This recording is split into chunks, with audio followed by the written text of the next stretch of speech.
this is Samantha, your math teacher here at Crystal House Doors West, and this is going to be your first e-learning lesson. We're going to be looking at addition and subtraction word problems, and then talking about how that relates to this idea of perimeter. We normally start off our lessons with an objective. This is just like a quick sentence to give you an idea what this lesson is going to be on. So the objective for this lesson says you can solve 1- and 2-step word problems and answer questions about perimeter. We are going to continue to look at word problems in this class and in future classes. But the idea is we want to make sure that these foundation skills with word problems are really strong so that when we give you more complex word problems or ask you to represent them with an equation, you've got a really solid foundation. As I'm reading through this, if I were a student, I might start asking myself, like, what do I remember about perimeter? Have I heard that word before? Have I heard it outside class? Start asking these questions to yourself so that when you see it, it's already kind of in the back of your brain. One of the things we like to start off with is you're all adults. Whether you know it or not, you've probably added and subtracted stuff outside school before. We start off with this table, which if I were a student, I would copy down in my notes. And one of the things I want you to do in a moment is to pause the video and ask yourself, what are some words you already know that mean addition and words you already know meaning subtraction? There's going to be easier ones, like words you hear in a math class, but I want you to think beyond that. Think about, in your everyday life, what's a word you could hear that would mean one of these things? Because we're really going to be focusing on word problems today. Go ahead and do that now. Okay. So I've been doing this for a while, so I've heard a lot of words from students. I'm going to try to write down as many as I can. There are the ones you hear usually in math class, right? When you're looking at an addition problem, you could hear the word add or maybe plus. But there are other words in your everyday life. If you're trying to calculate a total of something, you would want to add numbers together. If I'm saying something is going to increase, that could also mean addition. The words like more than, could mean addition, maybe like go up or gain. There are a ton of words that could mean addition. These are just a couple of them. You might also have some words on your paper that aren't up here. Like I said, there's a lot of words. Subtraction, some words just to get your brain juices flowing. There are ones like subtract, maybe minus, that you hear a lot if you're just reading a subtraction problem with numbers in it. Outside math class, you might hear the word difference. You might, instead of more than, hear less than. Or instead of increase, you might hear the word decrease. Instead of gain, you could hear loss. Or instead of go up, you could hear go down. Again, there's a lot of words. These are just a couple. As we go through some word problems today, you might see more words that mean addition or subtraction. You can always go back to this table in your notes and add in more words. The idea is just to kind of get a list started for you so that as you look through lots of word problems today and in the future, you can always have this list to go back to if you're not sure what you would want to be doing with the numbers. With that, we'll go ahead and look at the first example. For each of these word problems today, there's going to be two things we're trying to do. We're going to come up with an equation that represents this word problem, and then we're also going to answer it. The idea of having something to represent these word problems is going to be important. It's going to be really important for when you get to algebra, because part of the focus of algebra is being able to represent your real life stuff with math. And so one way you can do that is by writing an equation. As you continue on in this class, you're going to notice that a lot of the importance isn't just getting the correct answer, but it's being able to do things like represent stuff with math or explain why this equation matches this problem, being able to justify your answer. We're not going to just stop at having the correct answer on our paper. So for our example we're going to do together, we've got Carla spent 56 minutes this weekend studying for English. She took a 15-minute break and then studied for her math class. She spent a total of 200 minutes studying this weekend. How long did she study for math? If you were reading through this, you could also start by underlining some of the important information. So I noticed that we've got Carla, she spent 56 minutes studying for English. It also tells us she took a 15-minute break, and then she studied for her math class. And they give us she studied a total of 200 minutes. I'm gonna point out that word total that we just saw on the previous slide. You really want to focus on what the question is asking. The question is asking, how long did she study for math? So that's what we're trying to figure out. Using the information they gave us, we know she spent a total of 200 minutes studying. Well, what was she studying? We know she was studying English, and we know she was studying math. So that means if you add what she studied for English plus what she studied for math, that would give you her total, right? Well, what information did they tell us? We know English, she studied 56 minutes. Math, well, we don't know what she studied for math. That's what the question's asking, right? Is how long she studied for math. So I don't know this number. I'm just gonna put a little question mark there for now. But we do know the total. We know they said she spent a total of 200 minutes studying. So what I'm trying to figure out is what that is right there. Now what I just wrote is an example of an equation you could write. You could represent this with the equation 56 plus, you could put a question mark here. Sometimes people will just put like an empty box. Some people use letters, which we'll get to later on in this class. Do something like that, equals 200. And that's one possible answer for this question of writing an equation. Now, if I wanted to figure out what that missing number is, you could start guessing stuff like, well, 56 plus, I don't know, 100, does that work? But there's something you could do with these numbers to figure out that missing number. Do you know what it is? Did you say subtract? Well, that would be what we would want to do to find that missing number. I know this part plus this part gives me this total. So to find one of those missing parts, you could subtract the total and 56, and that would tell you what this part is here. Now when you go to subtract these, you do want to practice doing these by hands, because there could be tests in your future. There is tests in your future where you don't get a calculator to do them. You're doing this by hand. Since if you have nothing, you can't subtract 6 from it, so you would want to borrow. We borrow by taking 1 from 20 to make it 19. And then that 1 you took here goes with the 0 to make 10. And you've got 10 minus 6 gives you 4. And 19 minus 5 gives you 14. If the subtraction with the numbers is something you struggle with, please reach out to us. The focus of this lesson is on how this applies to word problems. But if stuff like addition and subtraction by hand is something you've always felt like you've struggled with a little bit, we're here to help. Please reach out to us. We would love to help you with that. But we get 144. Now notice what I did over here.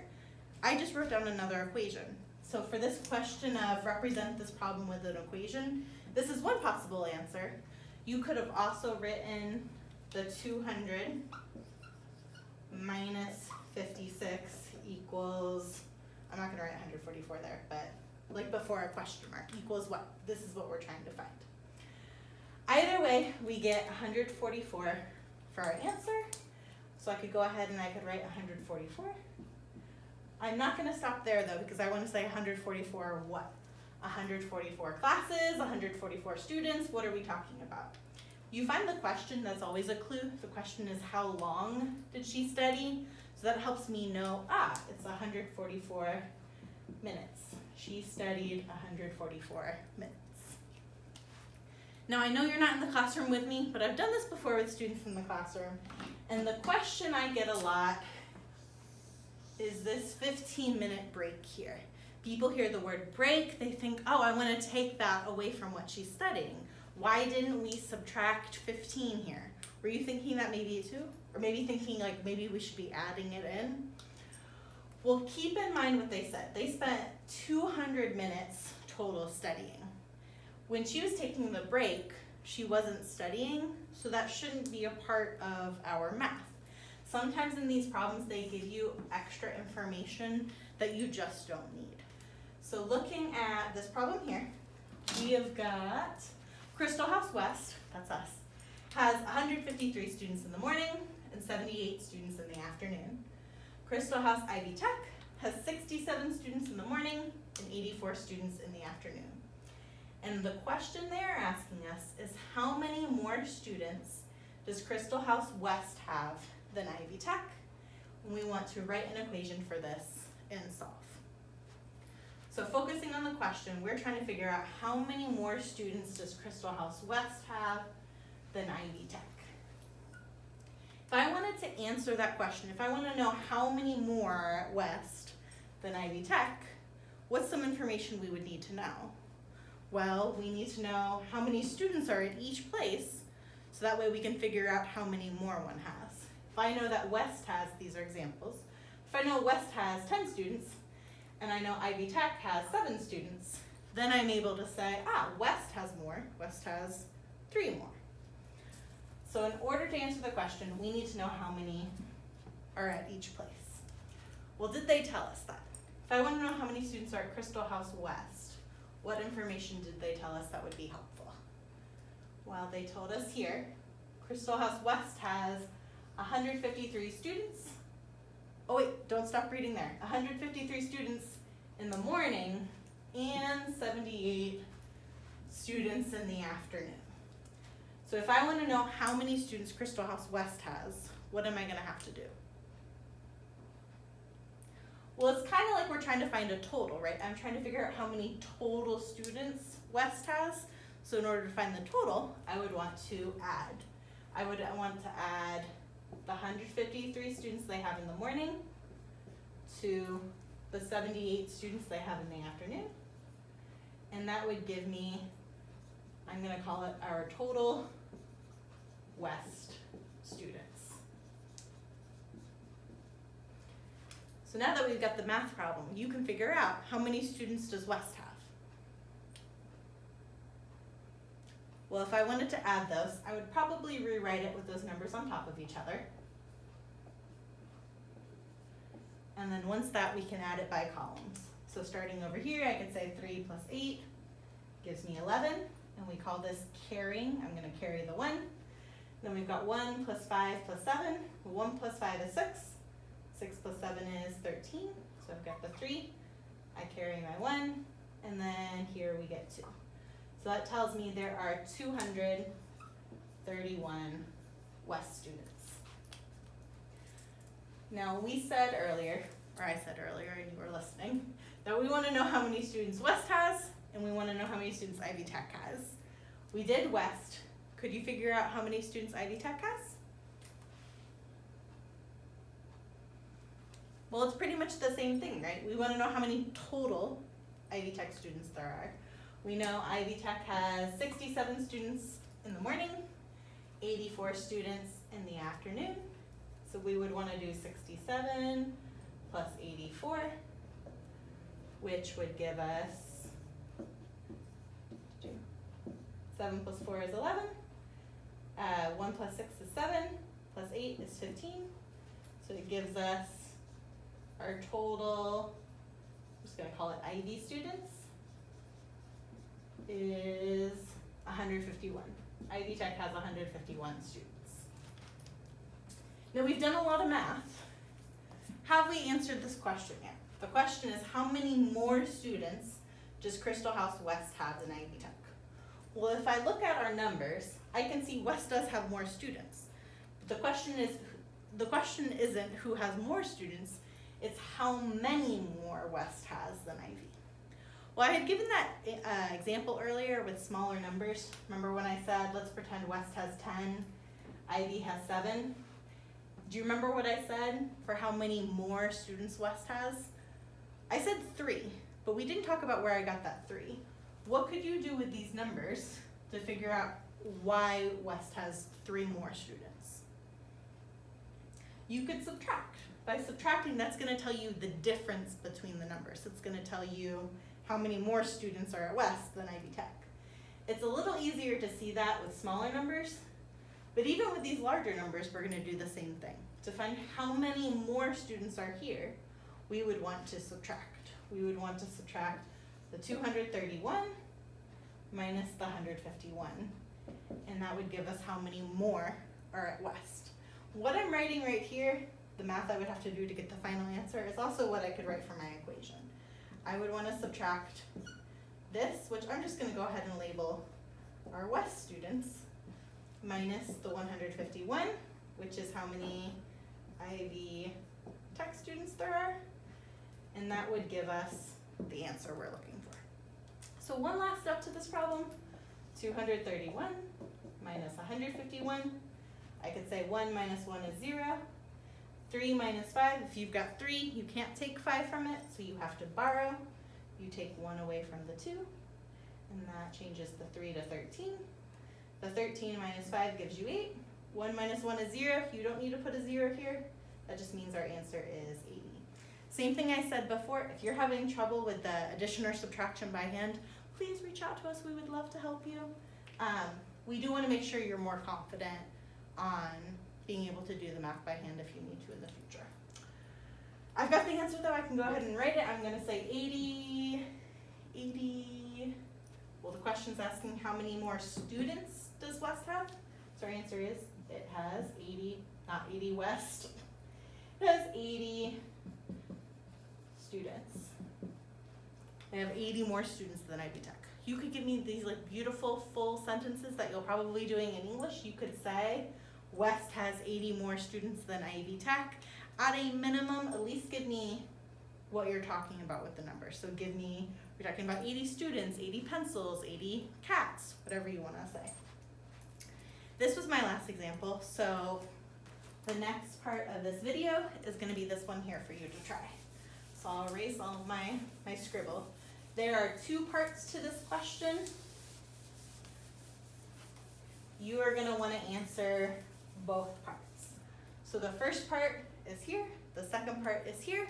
The video is going to go ahead and pause, and you're going to try this now to give you a chance.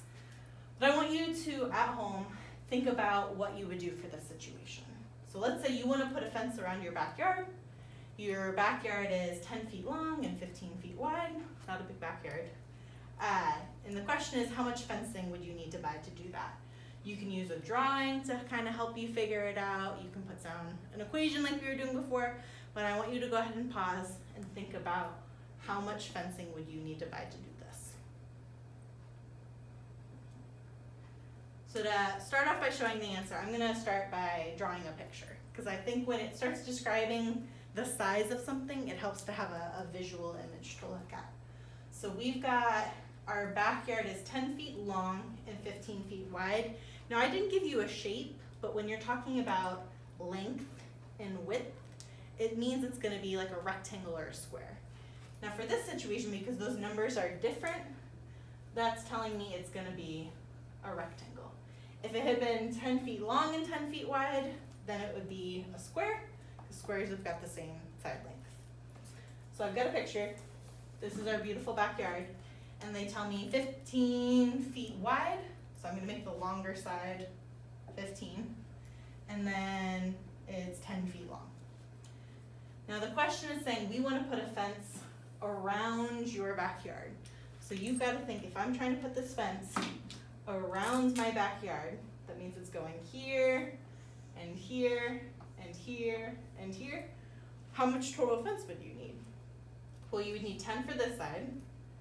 You would also need 15 for this side. You would also need 10 feet for that side, because those are going to be the same. And then you're also going to need 15 feet for this side. So if you're trying to find how much total fencing you need, I use the word total because we're going to have to add. We're going to add our 10 plus 15 plus 10 plus 15 A neat trick you can do if you're trying to add a lot of the same numbers is, well, I know 10 plus 15 is 25. That means these two here are also 25. And then together, 25 and 25. Think about quarters. 25 cents plus 25 cents gives you 50. So just like that, I can answer the question, how much fencing do I need to buy? I need 50 feet of fencing. The question says use a drawing to help support. This drawing would be a perfect way to justify your answer. You could also kind of explain why you're adding. You're trying to go around your backyard, so you need it for all the sides. So we're just finding a total. That's another way you could justify. The reason we start off the second part with this problem though, is this is an example of perimeter. Nowhere in this question did I use the word perimeter, but this idea of going around a shape is really what perimeter is.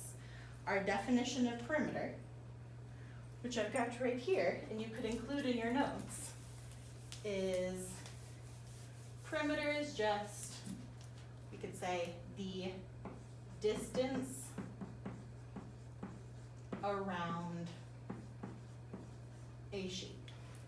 Anytime you're given a shape in a problem and they're asking you how far it is to go around, they're talking about the outside of the shape, that is a good clue that you're really trying to find perimeter. And you find perimeter by doing what we just did. You can find the perimeter by adding all the sides. So it doesn't matter what shape it is. We were looking at a rectangle before. I could give you a triangle. I could give you a square. I could give you a really weird shape that doesn't have, ooh, I got really into that. I could give you a really weird shape that doesn't have a name. Those are all things you can find perimeter by just adding up all the sides. All of these shapes I drew here and the rectangle we looked at before are examples of something called a polygon in math. You can find the perimeter of any polygon, and a polygon is just a shape with straight sides. So examples would be all of these things we drew here. A triangle, a square, a rectangle, weird shapes as long as they have straight sides. Something like a circle though is not a polygon. So in these next couple questions where we're talking about finding perimeter, I could give you anything like this and it would be a polygon, which means you could find the perimeter. Right? Our school, sometimes I talk about like perimeter of our school. Our school is not a perfect rectangle. I don't think it looks quite this crazy, but it's got a lot of different, I don't know, sections. It's got a lot of twists and turns. So if we wanted to find the perimeter of our school, it would definitely involve more addition than the last problem. But it would just be the same idea of adding up all the sides of the school. So when they were building this building, that's probably something they had to do, right? To figure out the exterior walls and how much they needed. I've talked enough about perimeter. So before I give you one last practice problem, there's one more example we'll look at together after I erase all of this. Okay. The last example is Brenna is planting flower beds to go around her garden. Her garden is 13 feet long and 45 feet wide. And that first question, look, there it is. What is the total perimeter of the garden? Now that last problem didn't use the word perimeter, so we didn't need to know what perimeter was, but I can ask you for perimeter. So you wanna make sure you've got that definition in your head of what perimeter means. Looking at this, again, because they're describing a shape, they're giving me measurements of a shape, I think drawing a picture can really help. So before we get into perimeter, I'm gonna draw, here is her garden, and it says she's putting flower beds around her garden. Again, that word around is a good clue that you are trying to find perimeter. If I'm labeling this, I could start by saying, well, this really long side I drew is that 45 feet wide, and then the shorter sides here are 13 feet long. Sometimes people like to also write it on all four sides just so you remember that we need 13 feet here and 45 feet there and there. Now that we've got the picture drawn, I bet you can answer this question. What would the perimeter of that garden be? Okay, well, if we were doing the math, it would be same as last time. You want to use addition. We would want to add 13 and 13 and 45 and 45. Doesn't matter the order of the numbers when you write them. I know that 13 and 13 is 26. I also know 45 and 45 is 90. That helps me with the math because now all I have to do is do 26 and 90.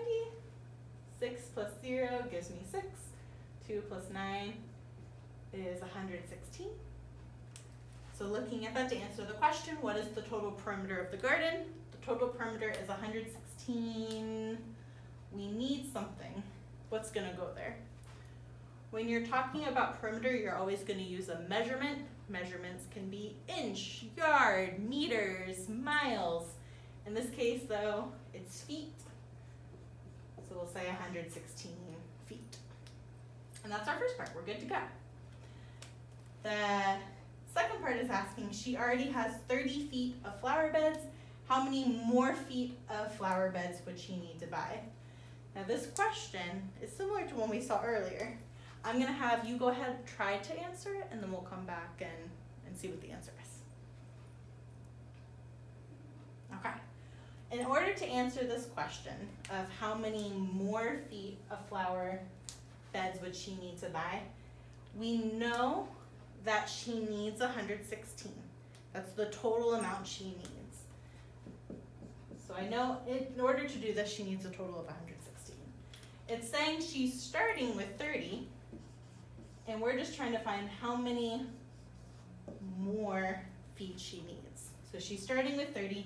How much more, so I'm putting addition, how much more does she need to buy to get to that total she needs? If I had asked you to represent it with an equation, this is one equation you could write. You could also say, well, this is how much total she needs. Let's take out what she already has, define the difference, and define how much more she needs, like the question said. You could write this down, or another option for an equation could be taking the total amount she needs, taking out the amount of feet she already has, and that's going to tell you what's left over that she still needs to buy. So if I were to write these numbers on top of each other to help me with the math, we could say 6 minus 0 gives you 6. If I'm doing 11 minus 3, you can always cross out that 0 to make this 11, but it says the same thing. 11 minus 3 would give you 8. So to answer the question, how much more does she need to buy? We could say she needs 86 more feet of flower beds. And just like that, we have our answer. Depending on the size of what you're talking about, right? We're talking about a garden, so feet makes sense. If I were talking about the school, I might use something different, like yards or meters. You could also use feet. If I was talking about the state of Indiana, I probably wouldn't be using feet. I might be using a larger measurement like miles.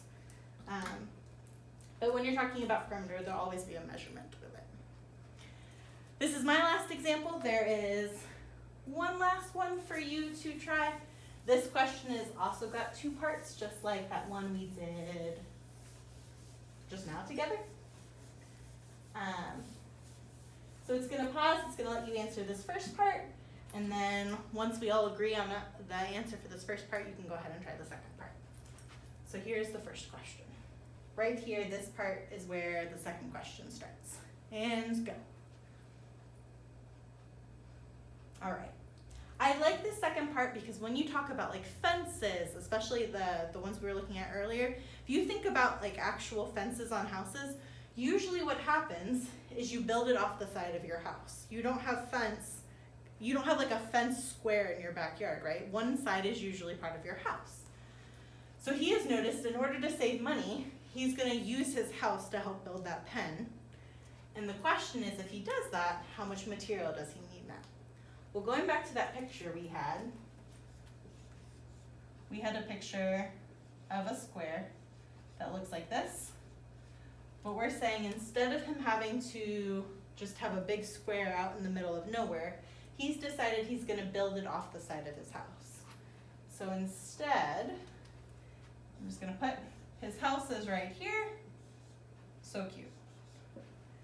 And he's building the fence off to the side. It's not floating in the air, it would be flat next to the house. But the question is, how does that help him save money on the pen? How much material would he need? Well, notice when I went to draw that, what did I do? I took out one of those 37s. So instead of needing 37, 37, 37, 37, save some money because he only needs it for 3 sides now. Our equation, if you wanted to use the information before, we had said, oh, I told you to write it down, but I didn't write it down. I think it was 148. He needed 148 feet. If he does this, it means he doesn't need this 37. Something he doesn't need, so we can take it out. So he's saving money on 37 feet of fence. That's one way you could get your answer. What's another way you could get the answer to how much fencing or how much pen he would need to do this? Well, you could also say 37 plus 37 plus 37 and only write it 3 times because he only has it for 3 sides. Both of these are good answers. Either way you do it, that answer works out to be 111 yards. That justification, it says you could justify your answer with words or a picture.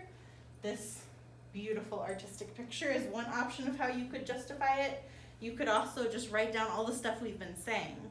You know, if he builds it off the side of his house, that's one less side he needs to pay for. We can take out the 37 yards of pen for that side because he doesn't need it. He's using his house instead.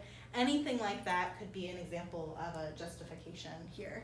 Again, I'm sure you've all written something different down, so there's a lot of correct ways to say it. But just make sure again that you've put something here. So a picture, sentence, however you think. That is the end of this lesson. Hopefully you find this lesson a nice easier start to the class. And I hope this helps you do the homework. Please remember again that if you are struggling at home, or if it's just been a while since you've had to do this, it's been a while since someone made you add or subtract stuff by hand, please reach out to us. We love helping students, and we would love to hear from you. If we don't, I will see you tomorrow for the next Google Meet call, and we can talk about how you did with all this material then. Thanks.